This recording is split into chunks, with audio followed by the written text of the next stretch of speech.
Okay, we are live right now.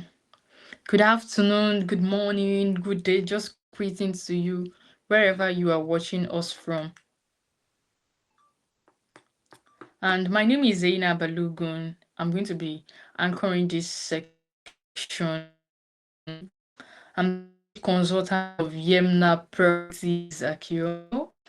So today we are having a very interesting and a very conversational topic right in front of us, which is owning land doesn't automatically makes you wealthy.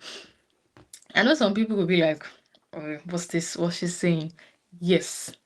Owning land, the idea of real estate has been like, oh, come and buy land, people that say, come and buy land, invest in real estate. Real estate is going to make you rich. Real estate is going to make you wealthy. You're going to make a whole lot of money from real estate. No doubt. Honestly speaking, people that have gone down the lane, that is always that testimony. Once you are buying right, you're buying into the right property, you are buying into the right location, either land, building, whatever it is.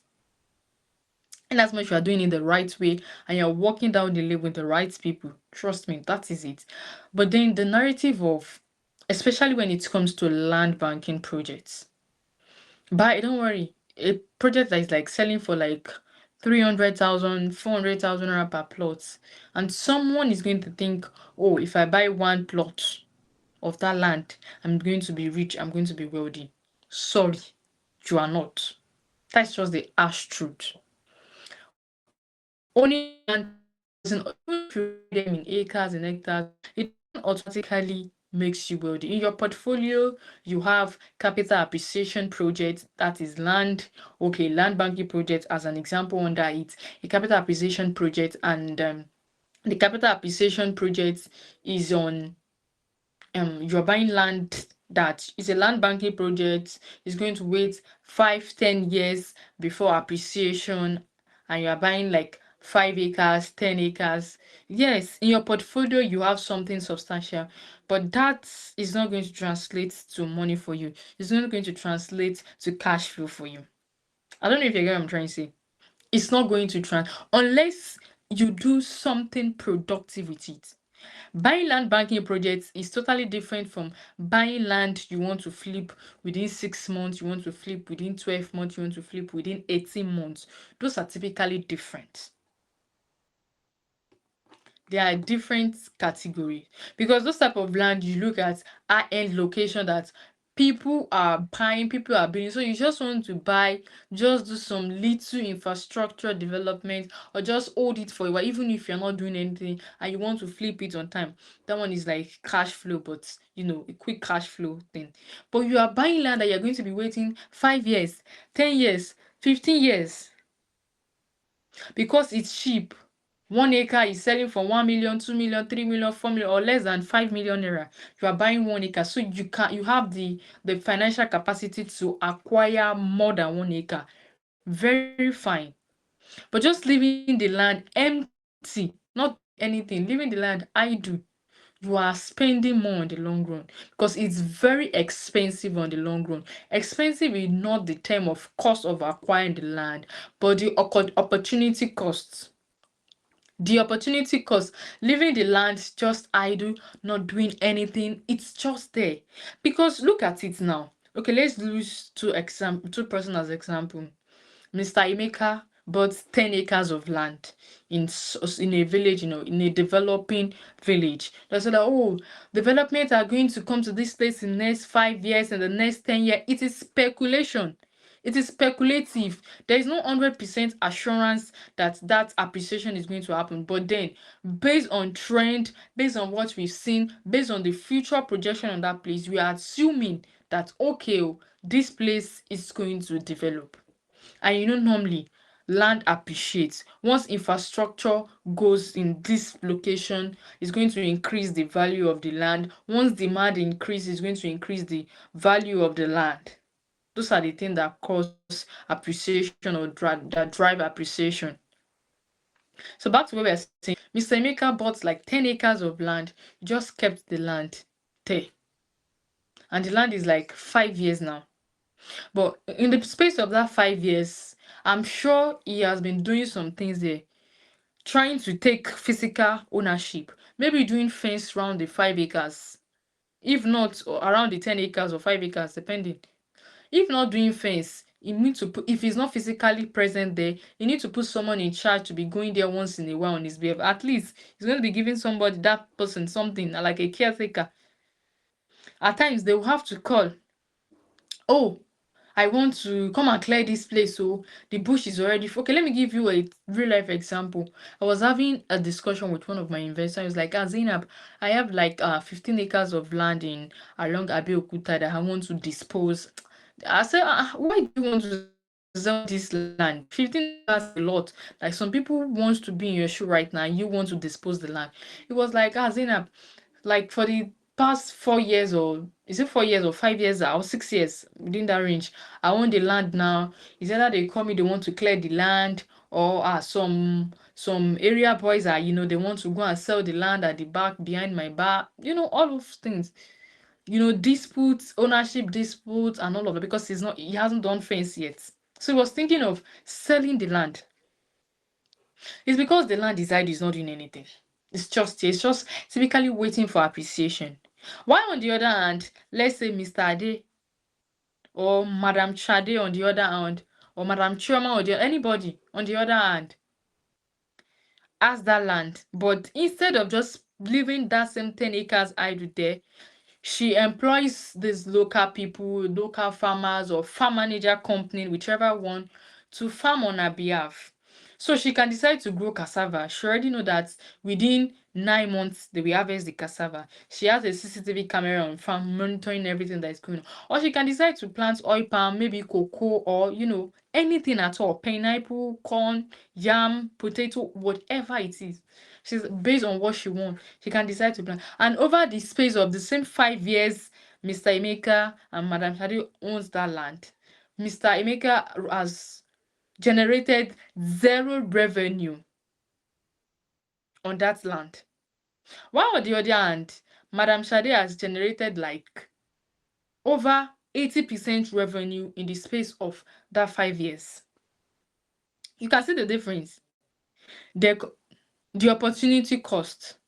They both own the same land, maybe even in the same location, but one is putting the land into use, while the other is just there waiting for appreciation. Let's look at the space of 10 years. He has been spending money on clearing, spending on disputes, spending money on care, not doing anything. While on the other hand, the other person is also spending money, yes, but she's recognizing it from the revenue from what she's profiting. Let's, for example, she decides to grow, let's say, yam. And from 1 acre of the yam plantation, maybe she's earning like 1 million naira or 2 million. This is just a rough estimate. I'm not calculating anything. This is just a rough estimate. Understand? Maybe she's generating 2 million naira. And let's say the cost of seedlings, the cost of labor, maintenance, and security and everything on 1 acre is 500,000 naira. So that means that on 1 acre of land, the second person is generating like 1.5 million naira as revenue. So now do 1.5 million naira times 10.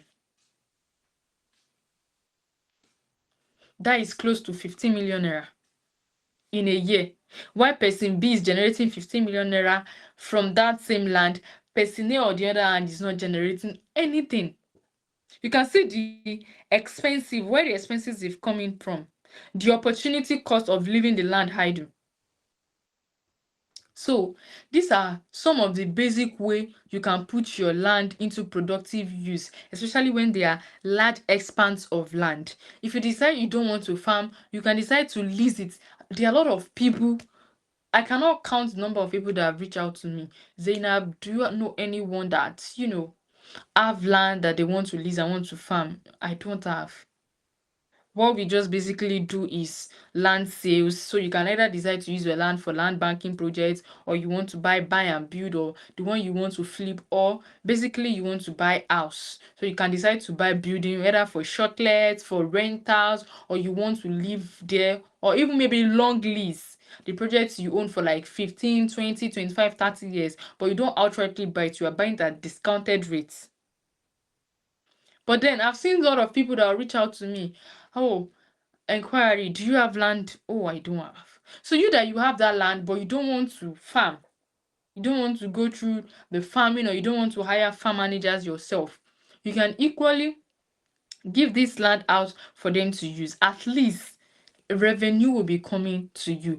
And by doing this, you don't know you are saving yourself from disputes. Because once a land is in use, those people that are just walking about that they don't have work, what the ICE is just doing is to look for empty land to go and resell for 3-5 persons. If they say that this land is being put to use, it's safe for you, because you know that nobody can come and just encroach on your land. The land is put into use. They won't say, this bush in this land is too much. Oh, is it that someone does not own the land? Because you're already putting your land into adequate use. Opportunity costs. So now let's go to the next point. For, like I said earlier, for those people that don't want to do farming, you can decide to do grazing, animal grazing. You can decide to rear cow or any pig, any other animal at all. In as much you are not encroaching on another person's land, you are doing your fencing, you are doing everything. It's just, the whole idea is just, especially for land bankers, people that are buying land for future potential, future resale value, they're going to be waiting 5 years, 10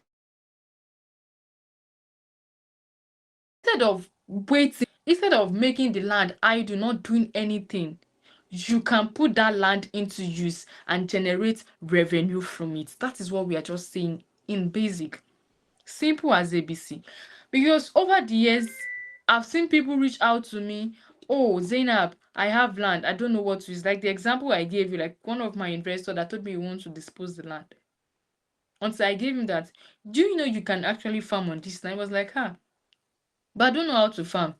Farming is stressful. I don't have idea. I don't, And I gave him this guide. He got this guide. I have land. What should I do? What next can you do? For those people that have land. So this guide is for people that have land.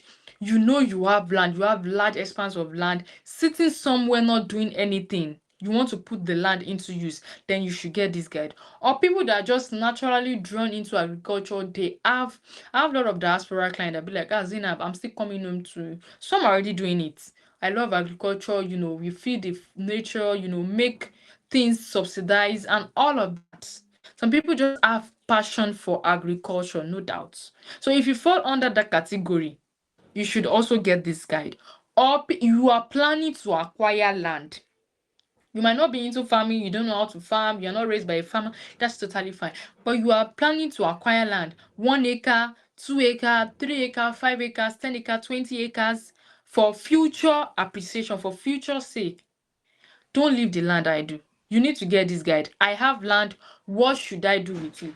Because this is going to help you, it's going to guide you.